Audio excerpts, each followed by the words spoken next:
Hey, good morning. Good morning. Welcome to the Kyle Sells Biz podcast, Off the Record. I'm excited to be back here for another exciting week.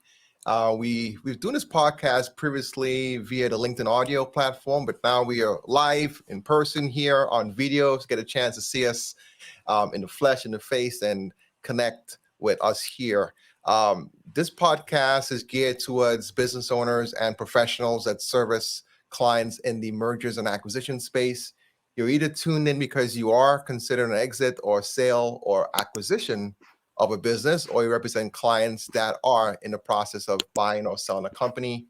Every week, we bring different industry experts with different background, whether it be business owners, professionals, like our special guest today, Marc Snyderman, or others that specialize in the mergers and acquisitions space. Today, I'm extremely excited to have Marc Snyderman join us. He's a tenured attorney. He's a partner with OGC Solutions, which is a 20-attorney firm in northern New Jersey, specializing in disruptive lawyering. So we can learn a little bit more about what that means. Disruptive lawyering. I'm excited to learn more about that. He's also the Chief Operating Officer and General Counsel for UAT, a titanium process and research company, as well as managing partner of both Next Point Ventures, LLC, as well as Wellbridge Capital. So I want to learn more about those ventures, Marc. So happy for you to share that information with us. He's a lawyer, disruptor, entrepreneur, angel investor, educator, and speaker. He provides practical and strategic business and legal solutions to small and medium-sized businesses at below market rates in a unique subscription model. And one more accolade we're going to add to this: Marc is also an advisor and member with the Eminae Network and is based out in New Jersey. And Marc will be speaking on one of our roundtables next week, Tuesday. We're going to learn a little bit more about that, get a chance to meet Marc in person. If you like what Marc shares today, you definitely want to meet him in person and connect with him in his office for our roundtable. So with that being said, so Marc, this is totally off record, off scripted. So that's a disclaimer. Don't believe anything you're hearing today. Essentially, we won't keep it casual, keep it going, but do like to learn more about our guest's background, like why you got into legal as an attorney, and more specifically in the M&A space. So welcome to the podcast, my friend. Thank you so much for having me, and thank you for the kind introduction. That's a makes me sound like I know what I'm doing. I don't really profess to know that much, but I've been doing it a long time, so you kind of pick up some things along the way. Uh, it's funny, like I started a lot of people say that they wanted to be a lawyer. I wanted to be a lawyer from the time I was in I think it was third or fourth grade. We did a mock trial for Hansel and Gretel. And I was a defense attorney for Hansel and Gretel in the trial against them stealing from the witch. Interesting. And so it started back then. And I said, you know what, I'm going to go to law school. I'm going to be a lawyer. And, obviously, your path changes along the way, but that actually never changed. Like I went straight through college, undergraduate to law school, got out of law school. And by the time I got out of law school, I knew that I wanted to do corporate and securities law. And I didn't really want to I wasn't going to do any criminal law. I wasn't going to do anything like that. During law school, I had everything I worked my way through law school in different law firms. So I did personal injury medical malpractice. I did, commercial litigation. I worked in a criminal law firm. And then my last year, I ended up at the Philadelphia Stock Exchange, which is now defunct, right? The now defunct Philadelphia Stock Exchange in their legal department as an extern. And it was a great experience. And I kind of learned that, I really liked being sort of around corporations and business. And I gravitated towards, business consulting and that sort of vibe. And so when I left there and I got my first job in Manhattan as a lawyer, it was in a corporate and securities firm. And so that was kind of the start of it all for me. And I immediately learned pretty quick. I learned pretty quickly that I wanted to go in-house and I wanted to work in a company because I wanted to kind of focus more on what a company was like and learn it from the inside. I was fortunate enough to get pulled into one of the cable companies when they were going public, only 18 months out of law school. Now it's the dream for every young attorney, right? You're going to go in, you're going to get pulled into an IPO. You're going to buy at the IPO. You're going to get options. Stock's going to fly. You're going to make a ton of money. It's going to be great. Of course, the stock opened I remember the stock opening at 24.5, and within, you're in a 6-month lockup when you buy at when you're in with the original IPO, because you can't do anything with your shares. And I remember leveraging everything I had, which wasn't much, to buy into the IPO. And 6 months later, the stock was at 17 and was just on a free fall. And I sold everything. And everybody's like, "You're crazy. Why are you selling? Why are you selling?" I was like, "This isn't going anywhere." But it was a great experience for 6 years. We did a ton of M&A work at the time. Wow. And it's kind of where I really picked up like the desire to do this, because we were raising money and buying cable systems left and right. So, we were able to buy small systems, bigger systems. So I was really involved in the process from front to back, throughout that whole time. So it was really like, it got good. It got real for me. And it was a lot of really good experience, and I worked with great attorneys and, great outside counsel. So really learned a lot of the good ways to do things, but you also saw a lot of the bad things. Right. And that's all part of it. My career kind of takes a turn because I turn from there. When I leave the cable company, I go to a small engineering and IT services firm that was doing mostly work for the Department of Defense. There were about 75 employees at the time. Nice company, but that back down in South Jersey, where I originally was from. And when I was there for a few years, they didn't have a legal department. I was kind of building out a lot of functions. They needed a lawyer to handle some outside litigation at the time. I was managing that and kind of got out of that and just started picking up other things to do. And within a few years, they were kind of like, "You know what, you really have a knack for this business. Would you like to kind of run the business?" And they named me chief operating officer. I ran the company for about 10 years after that. We went on a huge growth run. We had just really good vision for where we could be. And we did some strategic acquisitions along the way. So I've been a buyer.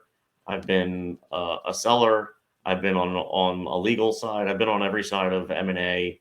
And so when I got out and when I left the company in 2016 and started my firm, it was kind of all about what would I do differently, as an attorney. And what I noticed was there's a huge hole in the market for somebody to represent small and mid-sized businesses, not only on the M&A side, but just as a whole, right? It's a very underrepresented market. And when I said, "Well, why is it underrepresented?" It's underrepresented because the model for law firms these days is billable rate, billable hour, right? And billable hours have gotten completely out of hand. I mean, in the North Jersey, New York market, or even in the Philadelphia market, it's not unreasonable it's unreasonable, but it's not it's not unheard of for attorneys to be charging $1,000 an hour, $1,200 an hour. So think about it as a small or mid-sized business. You have a question. Are you going to call your attorney with the chance that they may spend 4 hours on the weekend and you get a $5,000 bill? Yeah, that clock starts ticking right as soon as they make that phone call. So they're hesitant.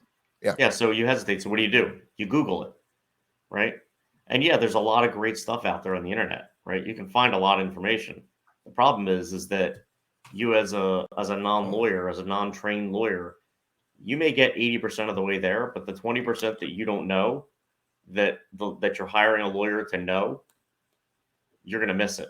And that's where a lot of problems come about, because people, will go out and do it. And you can't blame them. The cost is too high. So I came up with this disruptive lawyering model, which was, what if you flip the whole thing upside down and you said, it doesn't have to be billable hour. What if it could run like a regular business, right? Run it like a startup. Keep yourself lean. You don't need huge offices. Go to your clients. Your clients, even if your clients are going to come to you, you don't need the penthouse on Fifth Avenue, with a library that's the size of most people's, houses. Right. There's no need for it. Who cares? What are you doing with it? And if you take all those costs down and you reduce your staff down to what you really need, and you only keep around people that are going to be hugely supportive of what you do and they're integral to your operations, and use technology the way it should be used, you can use AI, you can use tools, you can use Slack, you can use all these things. They're all available to you, but law firms shun it all. So if you ran it differently and said, we're going to adopt all those things, you could keep your prices down, and then you could go to what we call a subscription model, right? And some people use subscription model in a term of saying, well, you can buy packages of hours, right? Like you get 5 hours a I month. was just about to ask you that. No, we don't do that. It's an unfettered, uncapped number, right? So I have clients that, they pay a monthly fee. They call, text, and email me all the time. Now people say, how can you manage that? That's crazy, right? You're never gonna be paid enough. And my whole thing is, well, I have a steady income. That's a pretty big win in a consultant basis, as you know, right? The biggest problem of consulting and anything that's built is you're up and down so much. So if you can flat your revenues out, you're in a pretty good place, right? So you're pretty happy. You know what your expenses are. You can run your business, and also you can once you're ingrained and entrenched in a client and you know their business, the calls get shorter and shorter, right? I don't need a huge explanation. I know where my clients are most days. I have clients that I know he'll text me and say, hey, I'm running to this, this is what I'm doing this week. Why does he tell me that? Because I'm part of his team. And he knows that if something comes up, he can just shout at me or shoot me a text. I know where he's going. I say, hey, did you, he'll set me, I'll text him in the morning. Hey, did you remember to get that NDA signed before you go to the meeting? Yeah, you have a deeper relationship with your clients, your in-house counsel, you're there at their beck and call, and they're not feeling that you're watching the clock every time they call you, right? So it's a more open conversation, I love it.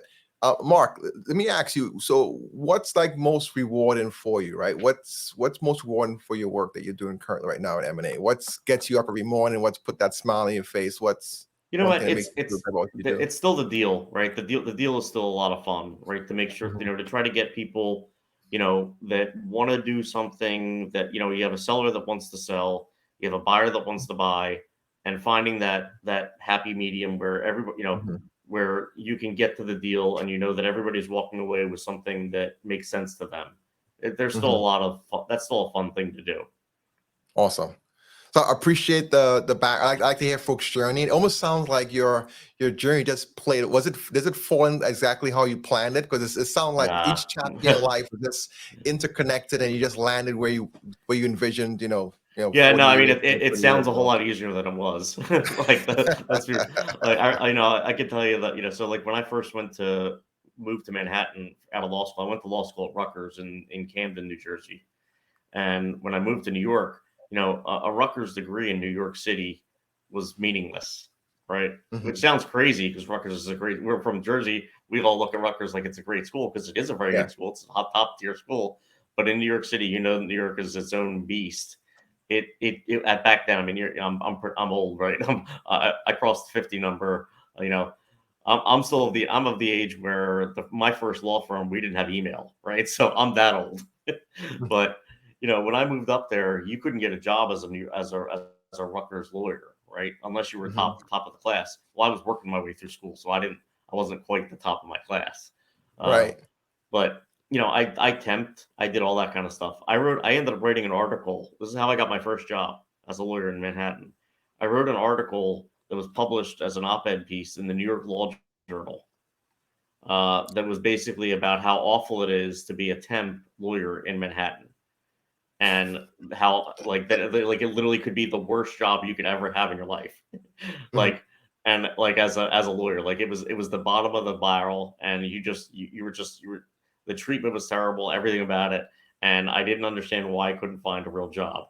And that op-ed piece got me 4 calls from law firms. The interesting thing is about being relatable, right? You're just being transparent, honest, and you're just sharing your story, and clients can relate that. Clients really care that you went to the top Ivy League schools and best law, law graduate programs. I mean, essentially, can you do the job? Do you understand my business? Do you understand me? And can you help me? Right. So that's essentially what's most important. They don't care about. So like, I have 2 credentials here, you see, but never once a client, hey, say, are you a certified intermediary? Are you a certified eminent? They don't give a crap about that. They want to know, do you care? Do you understand? What can you do for me? Right. So exactly. So let's jump into the meat of our conversation here, right? Sure. Can we transition? So Yeah, of let's course. talk about the importance of being prepared, right? And this Yeah. this could be a whole day conference, by the way, because I Oh, can yeah. go on an hour rant about preparation, because 9 out of 10 clients that contact me that want to sell their business or buy a business, they're totally not prepared. They don't have the right Right. attorney, right counsel, right CPA, the right knowledge necessary need. They don't have to understand the marketplace at all. They don't understand the value of their business. I did a conference yesterday at the Marriott Melville, the Thrive conference, and I spoke about there's this gap, this evaluation gap that buyers and sellers have, right? Whereas sellers are just reaching for the stars and thinking their business is worth 10 times more than it's worth. And on the other end, buyers have been actually pulling back in the evaluation as far as what they want to pay for the price or pay for the business. So there's this huge gap.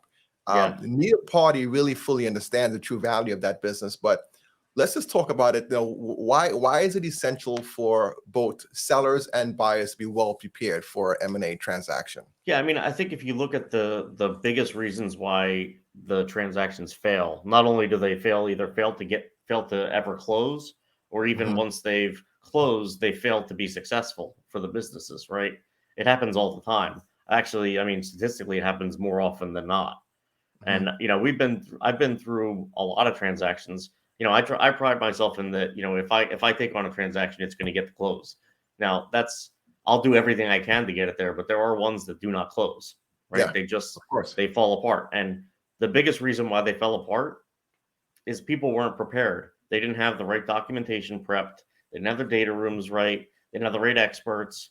I mean, I was in a transaction recently, a large transaction, private equity deal, and the attorney on the seller side was a bankruptcy attorney. You have the wrong person in the wrong job. He's a phenomenal attorney, very knowledgeable, but not knowledgeable in M&A. And think about the worst person you could have involved in an M&A transaction. It's a bankruptcy person. It's somebody that's thinking of what is the absolute worst case scenario of every single thing that could ever go wrong here. Right. And so what the points they were arguing and the points they were trying to make made it so that there was no way. It made it so hard to get through to a transaction. And he's advising the seller. The seller thinks that that's what they're supposed to be doing. And you're trying to say, well, none of this is market. None of this is the way things are done. You have to have people that understand the market and what the conditions are around the transactions. Yeah. Right. So as you said, right now it is definitely a problem for buyers because the biggest problem is money's expensive again. Correct. I think they just raised they raised the prime again. I mean, it's up in the 8s. I mean, you're gonna do an SBA loan at 8.25 plus 2 or 3%. Your money costs you a lot. It costs you a lot of money to buy a business right now. So the returns have to be much higher. Yep. So how do you make sure that is right? Make sure you have the right accountant and the right financial advisors around you, helping you put together projections and numbers that make sense. Yeah. Make sure your pitch deck and your book look right. And then you got to get into all the rest of it, which is, what are you actually going to put into a data room? And have you cleaned up the documents before you even put them in the data room? Right. How many times have you seen where somebody they put a whole set of agreements in the data room and half of them are unsigned? What do those mean? To the attorney on the other side, they mean nothing. They're looking at them saying, you don't have any signed agreements. You don't have anything, and it just, all those little things when I watch, it's funny because you watch transactions, and unfortunately, I've seen transactions slowing down a lot. I don't know if you've seen the same thing. Yeah. But I feel like they're so much slower than they ever were. Everybody moves at a snail's pace. And by moving at a snail's pace, you run a lot closer to deals dying because people have too much time to think. They'll just rethink it. And it just sort of spirals downward. And I've had a lot of that recently. I don't know if you're seeing a lot of that in the market as well. You want to make my heart race or what? I don't want to go there right now.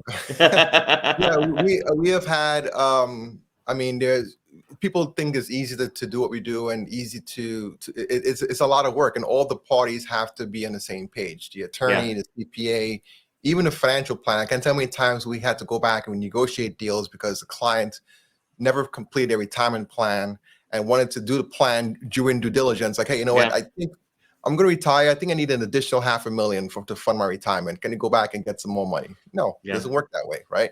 So that preparation is key. And not only knowing your business, but to your point, understanding the marketplace. So the cost of capital is a big one.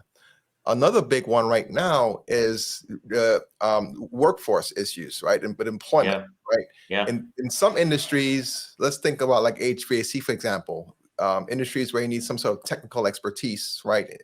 Technology, IT companies, and so on. It's tough to find skilled labor. It's tough to find key personnel. So if I'm buying your business, I don't know your business that well.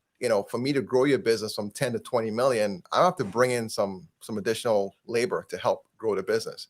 So sellers have to understand that buyers are going to have to put in money in your business, and it is a risk on both sides. So great points there.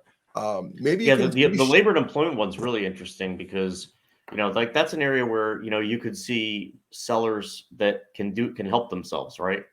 They can help themselves. Like, so if you're like, say you're running a machine shop, and you're trying to sell a machine shop, which is, there's a lot of them around in New Jersey, right? It's just small mom and pop kind of family owned machine shops that have gotten pretty decent size and are all, they're all at that generational piece where they need to start figuring out, what do I do next? So, labor is a huge issue, right? Just as you said for HVAC, where are you going to find the technical skills to get there? So you can build relationships with local colleges, right? With trade schools where you have a feeder program.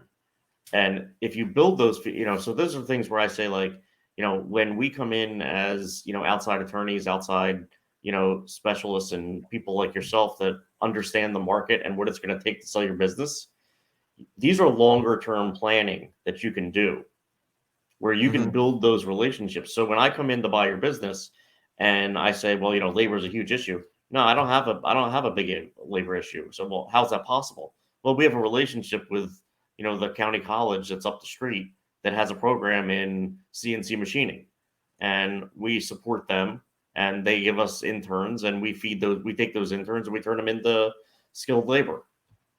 Now you've changed the game, right? You've taken your business to a different, and made it completely a sellable business when it might have been this is going to be a hard sell for us. Yeah. And on the reverse end, you have companies that are laying off, they're cutting costs and laying off staff. So, and as a buyer coming in, okay, well, understand you're cutting costs here, but, are any of these people essential? And can these employees they lay off can they become my competition now, right? So right, exactly. On both sides of the spectrum, it can be a challenge. So the labor is a very tough one. That's why I love talking to people that are involved in operations and HR, because I believe people run businesses.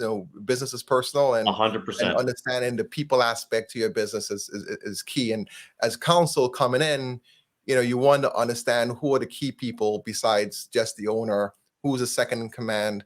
And when you talk about succession plan and so on, who else can take over operations in the event that the owner can no longer operate? So awesome stuff. Let's talk. We tapped a little bit on due diligence, right? Can you explain your role in the due diligence process? Because sure. When you evaluate a deal, you have different aspects of due diligence, right? You have the financial due diligence. In your case, legal due diligence. Yeah, there's financial, IT, there's legal, operational, IT, HR. I would say, the lawyers tend, I'm a little different, right? Because I have a lot of operational experience. So sometimes people will ask me to look a little deeper. From just the straight legal side, we're usually looking at, all the corporate documents, right, to make sure that the company is properly formed and they're authorized to do business in the right jurisdictions, right? That's a huge one that is almost always wrong, right? If companies are doing business in multiple states, do they have the right? Are they set up correctly? Have they paid all their annual reports and all their jurisdictions, everything up to date? Is their corporate documents straight? They have board of directors meetings. Do they have shareholders meetings? Are they doing any of those things? The answer to that 90% of the time is no. We haven't done any of that. But so that's from the buyer side. From the seller side, had you had your attorney looking at it, your attorney would have helped you put those things together so that they were ready and they were prepared, right? So We do the legal side. We do all the contracts, right? So you got to look at all the contracts and the leases and whatever's out there. And the contract is big too, because you may have some employees there that are not don't have employment agreements. Oh yeah, exactly. As a buyer, that's you run on both sides. Yeah. Yeah. There's big risk in terms of who's locked into the company, who's not locked into the company. Mm-hmm. You have to look for, people make promises to people all the time. You find out that there's phantom stock that exists that nobody even knows. Oh, I forgot I did that. Well, they didn't forget, and we got to figure out how we're going to handle this as part of the transaction. So the due diligence kind of is like, I would say like, like I would equate the whole thing to selling your house, because it's a lot easier for people to understand, right? When you go to sell your house, what do? You have a couple steps you're going to take, right? You're going to call a realtor. What's the realtor going to do? The realtor's going to come to your house and it's going to tell you, hey, you need to paint this room. You need to paint this room. These closets are too cluttered up. Get this stuff out of the house, depersonalize the house, get all your pictures, get some pictures down. You can't have all your family everywhere, Right. All the normal stuff that you do, right? And everybody knows about this stuff, right? They know about staging a house. They know about this. Well, do the same thing for your business, right? You have to prepare it as you're ready to get ready to sell it, right? So that means, make sure that your agreements are clean, right?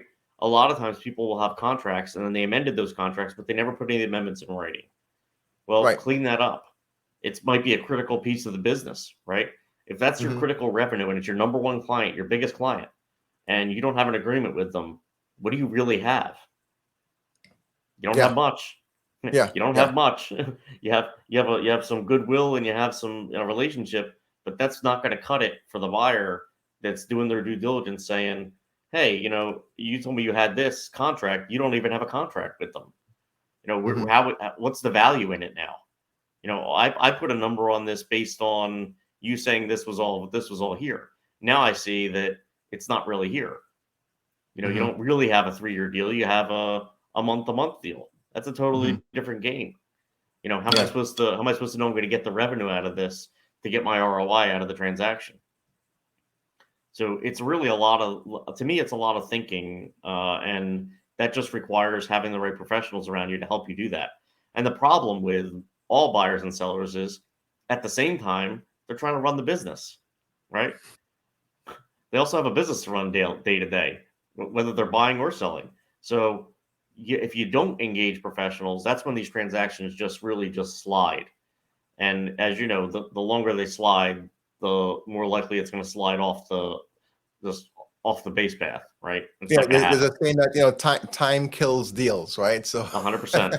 Every day you got to move forward. You have a checklist. You have a cutoff time to get certain things done. You want to keep everything moving forward. Yeah. Get into parties involved quickly and get things moving. Yeah, and these days, with the advancements in in digital and where we're at, due diligence is a whole lot easier than it ever was, right? We used to have to go. The attorney used to have to go on site. You'd have to pour through documents. You'd be sitting in a room with HR with all this stuff for days, right? Yep. And it costs a fortune because you had to have people on site doing it. Now there's you can build a data room. You can run artificial intelligence over documents to see what they are, and all those tools are available to all of us, right? Yep. And you can't be afraid of them. They're good. There's good tools out there. There's things that can really help, move the ball faster and make sure that we're seeing all the pieces we need to see and checking off all the boxes along the way. Yeah, and you talk about preparation. The virtual data room was a game changer. So, preparing all those documents ahead of time and making sure that they are entered in the data room, as opposed to we get onto agreement, get into due diligence, and now you have to try to scan or try to upload or looking for contracts. I can't tell you how many times there are cases where you mentioned about having these phantom stock and these side arrangements done. What about the scenario where the owner of the company passed away, and now the son is running the company, and now he's finding out all these past deals that his father oh yeah, it's all the time. With employees. Yeah, they find the notebook, and in the back of the notebook, he has the IOUs written. I have a client. He's an older guy. He actually has a book that in the back of his book are these like, I owe this person. Like, nobody would know this exists. Like, Right. Right. Awesome. So we spoke about the sellers a little bit. What are some considerations that buyers should keep in mind when they're when they're targeting a company? Yeah, so it seems so. I'll go back to the house, right? Go back to buying a Mhm. house. So now you're on the other side. You're going to buy a house. What do? You call a realtor, to say, hey, can you take me around this area? But what did you do before you picked the area? You've done your homework, right? You looked at the school system. You looked at the tax base. You looked at what retail stores are around. How far am I from supermarkets? You looked at all the things you would normally look at. So buyer has to do the same thing, right? Start figuring out what is the revenue. The other thing you do, the most important thing you do, is get pre-qualified, right? You got a Yep. pre-qualified mortgage. So you want to go buy a business, talk to your bank, figure out how much Yep. can you really spend. What are they going to loan you? What are they going to give you? Because you start looking for a business and you're looking at a $5 million EBITDA business that's trading at 6 or 7 multiple. You probably can't. You may not be able to afford it. Hmm. Great. You looked at this business, but you can't do it. You can't do the deal. So make sure you have your finances, at least a good understanding of what you can do before you go there. The other thing I say is really understand your culture. You have to really do a deep dive into your own culture before you can go buy something, because you need to understand what it is that drives your business. And a lot of people, people say they understand their business, but they don't really understand their business. Hmm. And they don't take the time to really understand what, like you said, the people. That's your real driver. And you have to understand what's motivating them. And they need to be on board with the concept of, we're going to add in some more people. We're going to Hmm. add in this new division. And maybe it's something that was a competitor. Maybe it's something tangential to the business. Understand, why are you doing it? How are you going to do it? Who's going to be involved in that transaction? From an onboarding and transition team, and bring those people from the beginning. A lot of one of the big mistakes I see from buyers is the CEO, maybe the CFO, maybe the head of HR are involved in the first in the acquisition, right? And then all of a sudden, there's all this stuff. They do all their own due diligence. They're doing it all. They don't have an operations SME, which either can be somebody from within the company or out of the company. Maybe a part-time COO, somebody that understands this kind of business. You might bring them in and say, hey, can you help us really take a look at this business from an operational standpoint? How are we going to integrate it? How are we going to make this all happen? Hmm. People always forget the IT piece. That's like, nobody thinks about it. Well, it's critical, right? Yeah. You just bought a whole network. You may have bought a huge liability you don't even know about. Hmm. You don't know what the costs are. You don't know what the expenses are related to it. Then you buy it and you find out, oh, every one of their computers is 6 years old. Their server is 10 years old. They haven't upgraded anything. They've done no patching. They have no antivirus, no nothing, and the whole network is one big risk. Right. What are you gonna do now? You got to fix it. So I'd say, to me, the getting the right people involved from the beginning as a buyer is really important in terms of figuring out what this business is going to be, how is this going to Hmm. plug in, and how you're going to integrate it. Because Hmm. the integration, as you know, is where so much of this fails, right? Or I they mean, do the buying a business is just step one, right? To your point yeah, is, so I tell my clients on the sell side, the buyer essentially is purchasing your business based upon the historical performance. Where they're going to make their real money is how they grow and improve that business. That's when they get their real return on their investment. So they got to go in and see where they can tweak. yeah, And you mentioned about this integration piece. There's so many different pieces of the puzzle.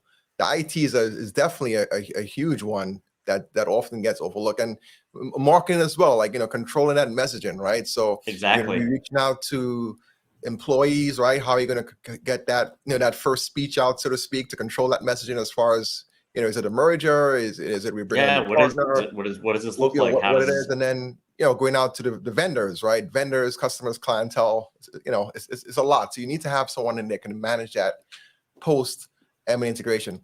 By the way, Marc, you're getting some great feedback here, man. So I see Winnie, great information. Ah, that's great. Marc knows business revenue strategy. Aaron, love this. Who That's else we nice. got Very here? We nice. got Thank you. Ezra. Always great to have the controls and process in order before any what's this, desperation, Desperation, before things yeah. get crazy. Exactly. And we have Lisa Yeah. here as well. Great conversation. So yeah, again, some great feedback. So listen, we only plan to go about 40 minutes, but we haven't gotten to best practices yet. And if you have some more time, maybe 10, 15 more minutes, Sure. we can probably, keep going for the next 10, 15 minutes or so. Cause Sure, no problem. we want to give folks everything that we got here. So, I like stories. I'm sure folks that listen love stories as well. I can go on a rant on stories. So I'll share one thing with you, Marc. Whenever I engage a new client, we do sometimes make some recommendations. The one person that we are very adamant in that they must hire is a transaction attorney like yourself. Like we Yeah. don't, no ifs, ands, buts about it. You mentioned about a deal you were involved with or you heard about. I think you mentioned was a personal injury attorney. It was A bankruptcy attorney, yeah. bankruptcy attorney. Yeah, you want to have a specialist, right? You don't want to have someone. You don't want to have your general practice doctor doing open heart surgery, right? So you want to bring in a specialist. Can you share a success story from the past where a deal was probably going south, and because of your expertise, you came in and got the deal to the finish line? Sure. I mean, that's actually, I think that happens more often than not. The transactional attorney will find the way to get it done. And I would say one of the big, I mean, I'm sure you see this, like if you have to say the biggest question marks in deals, usually revolves around working capital and, indemnities, right? Working capital being a What huge last one. you said? Working capital on what? And the indemnity structure, Indemnity, right? yeah, okay. Yeah, cap and collars and those kind of things. The working capital one is the one that always turns people, they just don't get it, right? They don't understand it. They don't get the concept of it. Why do I have to And leave money in the company? Right? exactly. Why am I leaving any money? They're Yeah. buying the company. I get all my cash. I get everything that I take it all with me. I take all the receipts. No, you don't. You have to it's an ongoing business. It's a going concern. Yes. You have to have money in there to let the money continue, to let the business continue. So I had, there's deals where, you see people just start pulling money out of the companies and you say to them, hey, there's a working capital requirement here. You need to understand that you need to leave that amount of money in the business. Right. So I had one deal, it actually went south. This one actually totally went south. And it was one I was actually it was for my old company. And we had a working capital adjustment in a line item, and what we're going to require. We'd all agreed to it. The seller of the business went ahead and it was the father died, the son had the business, right? Just like you said, there was all kinds of things that he had to pay off. He just started paying everybody and anybody, including himself, and just whacked all the working capital out of the business. We were a week from close, and I said, I asked for the run, for a financial run, so we could have everything ready to close. No money in the business. Crazy. And you're sitting there going, well, where was your attorney in this? Where's your counsel saying, hey, you can't do that because you're going to have nothing to sell. You just crushed the business. And we ended up not closing that transaction. So I gave you sort of an opposite of where, it actually went wrong rather than it going right. It's always harder to tell where you steered something right than where it's gone wrong, because like when you're steering it right, you're just kind of you're doing that counseling along the way. You're making sure people really understand what these things are. But I would say that and recently, I've seen two deals recently where it's just been impossible to get people to understand what working capital is. And that includes the accountants that are involved. Yeah. And I look at it and I said, when there's an accountant involved, how's the accountant not understand this? Yeah. I think I feel I'm going to do a session strictly a whole hour, because I can't tell how many times with my clients just trying to explain working capital and this, it's a great topic. Yeah. It's a great topic.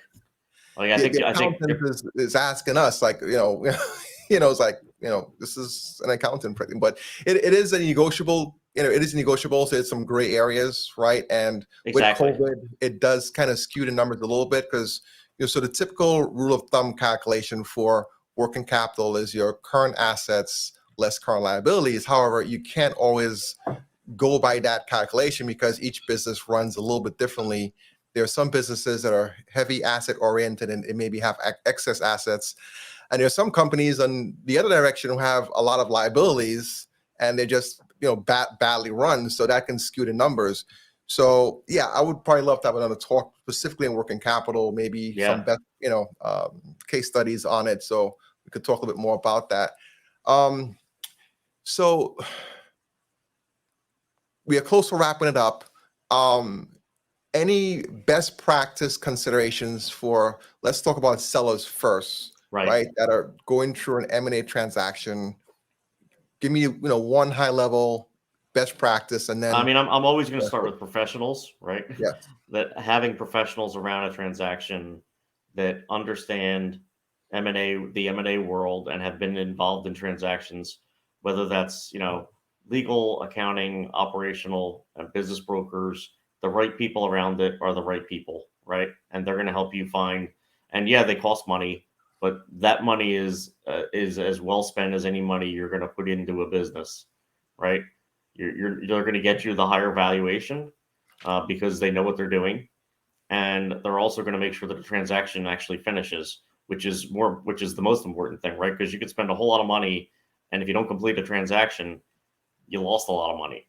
Mm-hmm. So professionals are really, for me, probably the number one thing I say on both sides, and then it's really, for the seller side, it's get your house clean, right? Make sure it's ready.